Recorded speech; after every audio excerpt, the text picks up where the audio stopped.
urunani Monsieur François Xavier Ndaruzaniye ashikirize izina ry'ihuriro ibigize itangazo tugira dusohore n'abanyamakuru murakoze.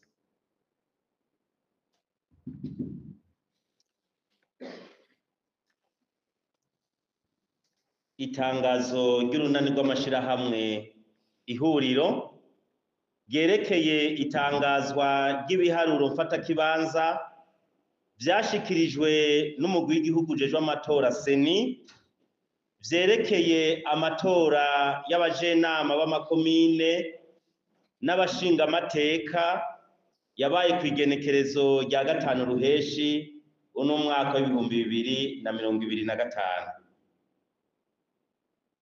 Urunani rw'amashirahamwe ihuriro rugizwe n'amashirahamwe 20 ajeje gukurikirana iyubahirizwa ry'agateka kazina muntu n'iterambere ry'abene gihugu yagiye hamwe kugira ngo acungere amatora y'abajenama b'amakomine n'abashingamateka yabaye kw'igenekerezo rya 5 ruheshi uno mwaka w'ibihumbi 2025. Rukaba rwari rwarungitse mu ntara zitanu zigize igihugu cyacu cy'u Burundi abarorerezi barenga 200. Abo barorerezi bakaba barakurikiranye ingene amatora yagenze kuva mu gitondo kugeza mu guharura ivyavuye mu matora. Urunani rw'amashirahamwe ihuriro rubanje gushimira Imana mushobora vyose kuko yarakingiye abarundi mu gihe c'imbere n'inyuma y'amatora. Kukaba nk'uko mwavyiboneye amatora yabaye mwituze ntangere mu gihugu cose. Iyo Mana rero nihabwa icubahiro kandi mu ntiza amashi tuyikomera amashi cyane. Urunani rw'amashirahamwe ihuriro rufashe kano kanya kugira rushimira abarundi bose kwishaka n'ubwira berekanye mu gisidukana n'iyonka bakitaba amatora nk'uko mwavyiboneye. Bakaba bitavye ku rugero rwa 98%. Aho twaciye hose ku munsi w'amatora abarundi bari bazindutse umuseke guhera saa 9 z'ubuca bagenda ku bibanza batoreyemwo bararindira buraca batonze neza ku mirongo atamusunikano. Turabakengurukiye cyane. Urunani rw'amashirahamwe ihuriro rwariboneye uburwaneza ubwira n'umwete n'amahoro vyaranze ibihe vy'amatora. Rukaba ruboneyeho gushimira aberwa n'amatora bose nk'abanyepolitike, abari mu nani z'imigambwe, abigenga, kubona baremeye baraja mw'ihiganwa ry'amatora. Kikaba ari ikimenyetso c'uko mu Burundi ubwigenge bwo kuja mu mashirahamwe n'imigambwe mbere no guterera mu buzima bw'igihugu vyubahirijwe. Naho atawashoboye gushikana ibice 2% mu migambwe hamwe n'inani z'abigenga batashikanye ibice 40% biri mu mategeko, turabakesha kuko berekanye ishaka ryabo ryo guterera mu buzima bw'igihugu. Kukaba nkako uwutsinzwe ntibatsinda. Urunani rw'amashirahamwe ihuriro rurakeje umugwi w'igihugu ujejwe gutegura amatora seni hamwe n'imigwi iwukomokako yo mu ntara sepi no mu makomine sesi ku butwari werekanye mu gutegura amatora y'itariki 5 ruheshi no mwaka yaranzwe n'amahoro, ukwishira n'ukwizana, mbere amatora yabaye ku mugaragaro. Urunani rw'amashirahamwe ihuriro rurakeje umugambwe CNDD-FDD watahukanye intsinzi itagabanije, kikaba ikimenyetso kitabesha ko abarundi bawizeye bakawushira imbere. Urunani rw'amashirahamwe ihuriro rukaba rusavye rero umugambwe CNDD-FDD kubandanya urangura ibikorwa biteza imbere abarundi bose atawuvuyemwo, kugira ngo utorere umuti ibibazo byose abarundi bafise, cane cane vyerekeye iterambere rusange kandi ridakumira.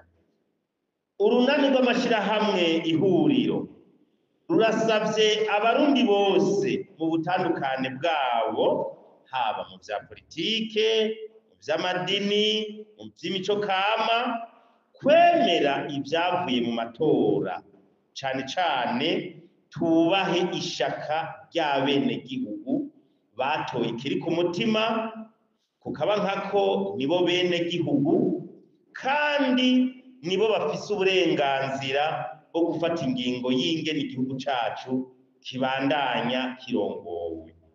Urunani rw'amashirahamwe ihuriro rurasavye abarundi bose kubandanya ibikorwa vyabo vyo kwiteza imbere, bima amatwi basesa nkuyoze, bareke kumviriza imvugo zo gusamaza zishikirizwa n'abatatowe n'abenegihugu.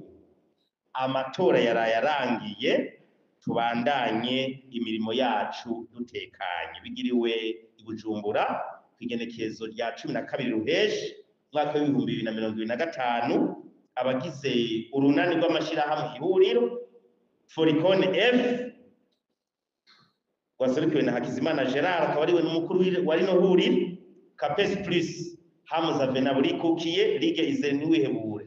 Jewe ndiko ndabashikiriza, ndabuzaniye François Xavier, Forum National des Femmes Honorable Emerance Bucumi, ishirahamwe Ntabariza ryaserukiwe na Jean-Marie Shimirimana, ishirahamwe Akopa Burundi ryaserukiwe na Isaac Bakanibona, ishirahamwe Aba ryaserukiwe na Ndereyimana Jean Bosco, ishirahamwe Onelope rirongowe na Gilbert Bekonjangwa, ishirahamwe Ajape Africaine rirongowe na Eric Sengimana, Wape Burundi rirongowe na Honorable Jacqueline Baranyizigiye, ishirahamwe Kodipe rirongowe na Deo Habonimana, ishirahamwe APDDBU rirongowe na Diomede Barikunda, ishirahamwe Piske Burundi rirongowe na Jean-Marie Nduwimana, ishirahamwe AFGC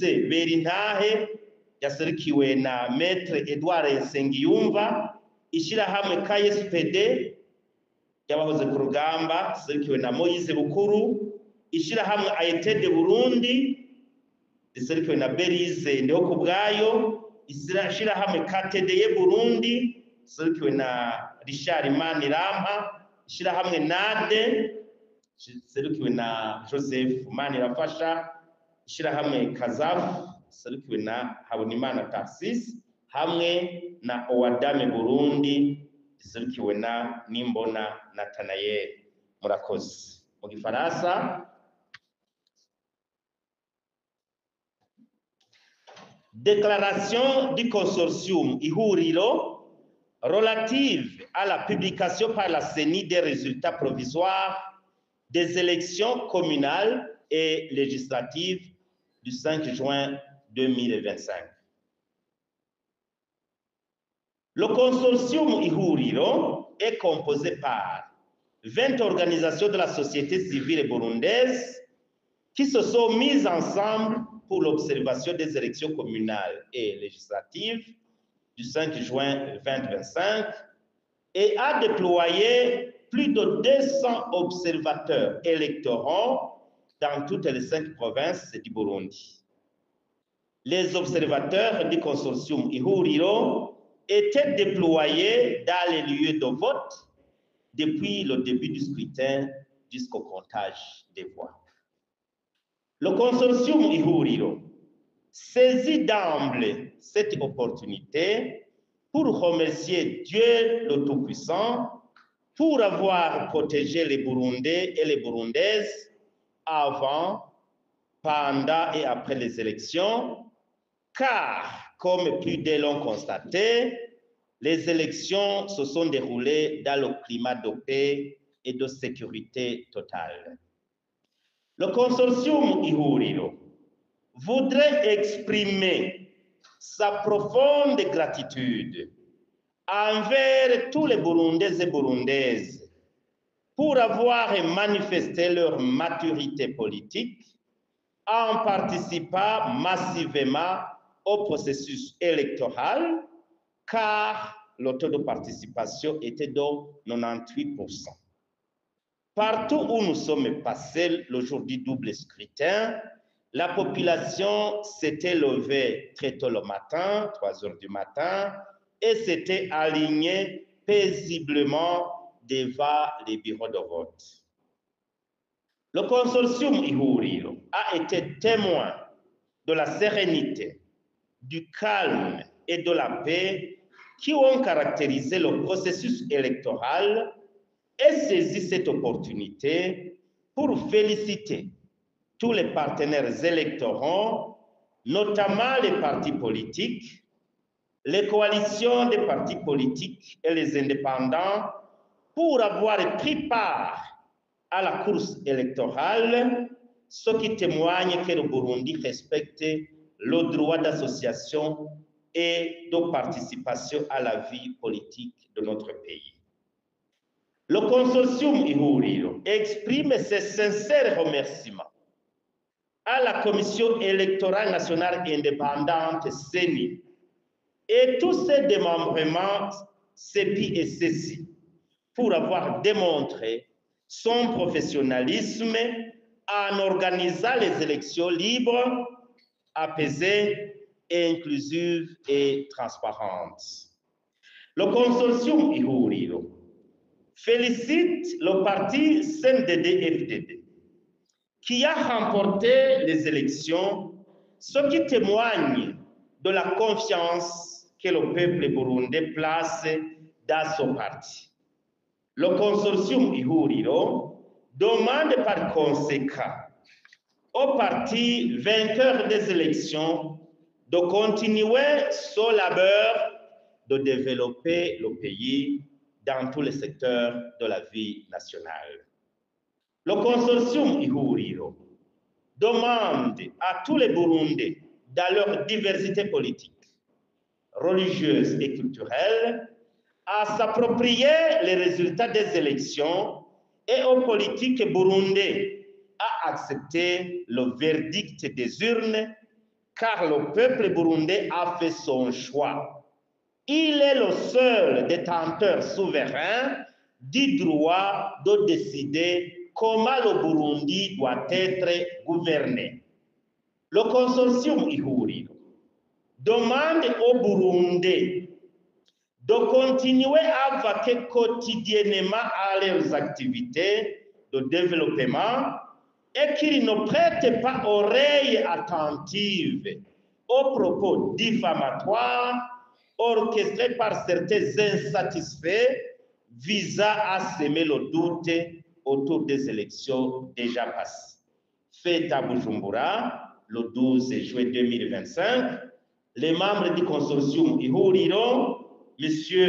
Hakizimana Gérard, qui préside l'association Folicon F et qui préside aussi son consortium, CAPES Plus, qui est dirigé par Hamza Venabriko, qui est la Ligue des droits de la personne humaine Zérénoui-Hébouré, qui est présidée par Ndaruzaniye François Xavier, qui vous parle maintenant, le Forum national des femmes, honorable Emerance Bouchoumi, Association Nabariza, qui est présidée par Jean-Marie Shimirimana, Akopa Burundi, qui est présidée par Isaac Bakanibona, Association ABBA, qui est présidée par Ndereimana Jean Bosco, l'association Onelope Burundi, présidée par Gilbert Bekonjangwa, Agence africaine, présidé par Eric Sengimana, WAP Burundi, présidé par Honorable Jacqueline Baranyizigiye,